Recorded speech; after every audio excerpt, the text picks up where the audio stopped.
আপনারা মানুষ গড়ার কারিগর। আপনার জাতির একটা যে হৃৎপিণ্ড থাকে সেই হৃৎপিণ্ড। অতএব আজকে এই ময়মনসিংহ বিভাগের যিনি সভাপতিত্ব করতেছেন সম্মানিত অতিথি সংগঠনের কেন্দ্রীয় সভাপতি জনাব নুরুল ইসলাম, সংগঠনের মহাসচিব কেন্দ্রীয় মোহাম্মদ আলী লিটন ভাই, সংগঠনের সাংগঠনিক সম্পাদক মণিমোহন বসু এবং এই সংগঠনের যিনি উপস্থাপনা করতেছে আলিম ভাই, যাদের আমি মাসুদ ভাই, যাদেরকে আমি কাছে থেকে দেখেছি, আমার সাথে চলেছে, সবাইকে অসংখ্য ধন্যবাদ।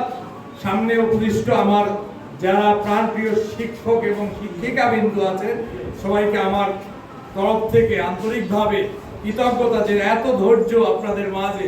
আল্লাহ সুবহানাহু ওয়া তাআলা আপনাদেরকে আরো ধৈর্য ধারণ ক্ষমতা দিক এবং আমি আপনাদের পাশে আছি। এরই মাঝে আমাদের পবিত্র ঈদুল আজহা চলে গিয়েছে। সবাইকে ঈদুল আজহারও শুভেচ্ছা, কারণ ঈদ তো আমাদের ধর্মীয় উৎসব নাকি? আপনারা অনেকে বলেছেন আমরা কি এখন আর আন্দোলন করার প্রয়োজন মনে করি? আমরা আর আন্দোলন করার প্রয়োজন মনে করি না।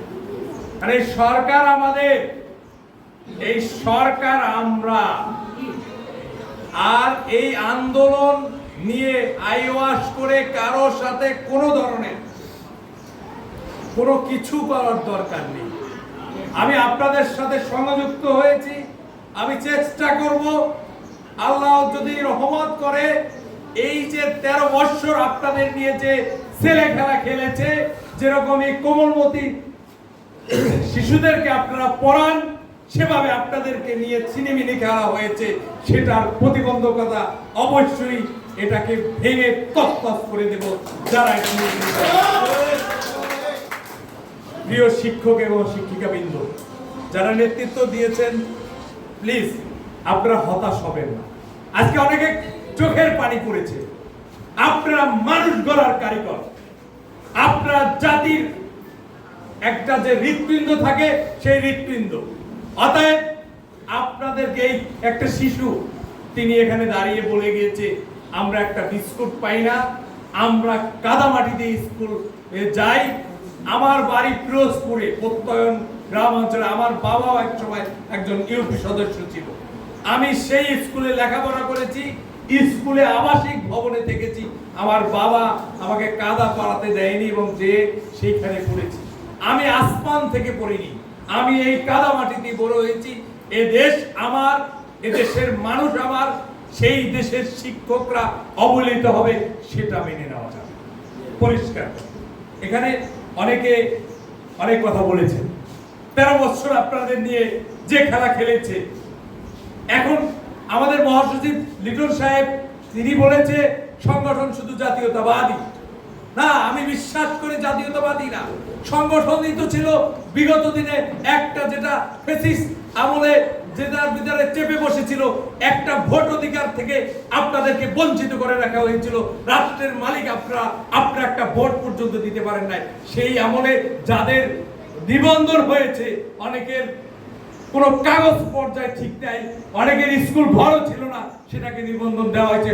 অতএব ওই স্কুল পাশাপাশি এইটার নিবন্ধন যেমন দিতে হবে, ওই সব স্কুলের তালিকা করেন যারা সুবিধা ভোগ করেছে, তাদের স্কুল বাতিল করা হবে।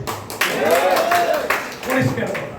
দেখেন 13 সালে আমরা আমাদের শিক্ষা সচিব নতুন এখন সাকওয়াত হোসেন, ওনার সাথে আমার একাধিকবার কথা হয়েছে, দেখা করতে গিয়েছি।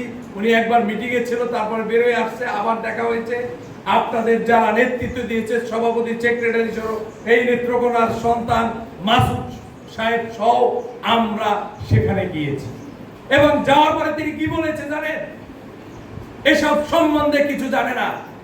এই যারা আপনাদেরকে আজকে আমি এখন তাদেরকে আহ্বান জানিয়েছি, মাপ চাইলে আল্লাহ সুবহানাহু ওয়া তাআলা মাফ করে দেয়। তারা যে তামাশার করেছে, যে সংগঠনের নামে সভাপতিত্ব করেছে, তিনি একজন কলেজের প্রভাষক হয়ে এই কোমলমতি শিশুদের যারা শিক্ষা দেবে, যারা এই মুখের দিকে তাকালে পরে মনে হয় যে তাদের কষ্ট করে, তারা কত কষ্ট করে স্কুল পরিচালনা করতেছে, তাদের দিয়ে তামাশা এবং তাদের নিয়ে ব্যবসা শুরু করেছে। এই ব্যবসা থাকবে না। এই আমি তাদের নাম বলতে চাই না, আমি তাদেরকে সাবধান করতেছি।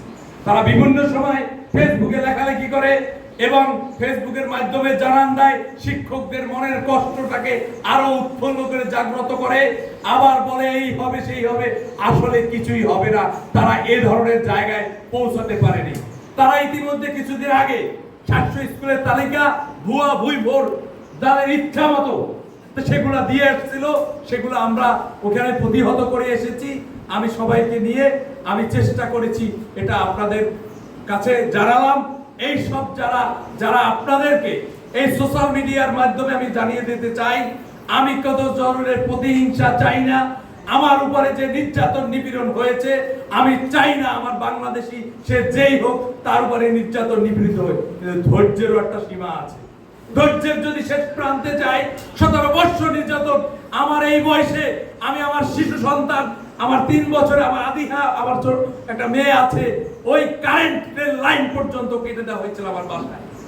আমাকে নির্মম ভাবে অত্যাচার করা হয়েছে। আমাকে দেখলে কি মনে হয় যে আমি নির্যাতন সহ্য করতে পারে? আমাকে বিভিন্ন ধরনের, যে আপনারা দেখেছেন যে আমাদের সভাপতি নুরুল হক নূরকে সারা বাংলাদেশের জন্য কিভাবে মার খেতে হয়েছে। সেই সরকার আমরা প্রতিষ্ঠিত করেছি। তারেক রহমান তিনি একজন শিশু সুলভ আচরণ করে বাচ্চাদের সাথে, আপনারা দেখেছেন।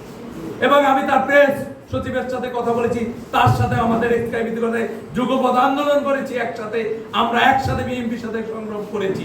এখন অনেকে, আমি একটা অডিও আমার কাছে এসেছে, কি নাসির না কি নাম, ওই লোক আমার কাছে এসেছে। তারা সুবিধাভোগী ভুইভোর, এই জন্য তারা পাত্তা পায়নি। এবং সেই অডিওতে বলা আছে আনিসুর রহমান মুন্না কিছু না, আমি রাষ্ট্রের মালিক, অতএব আমি কোনো মন্ত্রী এমপি মিনিস্টারও না, কিন্তু আমি এই দেশের জন্য যা করেছি সেটা অনেকে করতে পারে। অতএব আমরা দেশের এই শিক্ষকদের অবহেলা থেকে মুক্ত করব।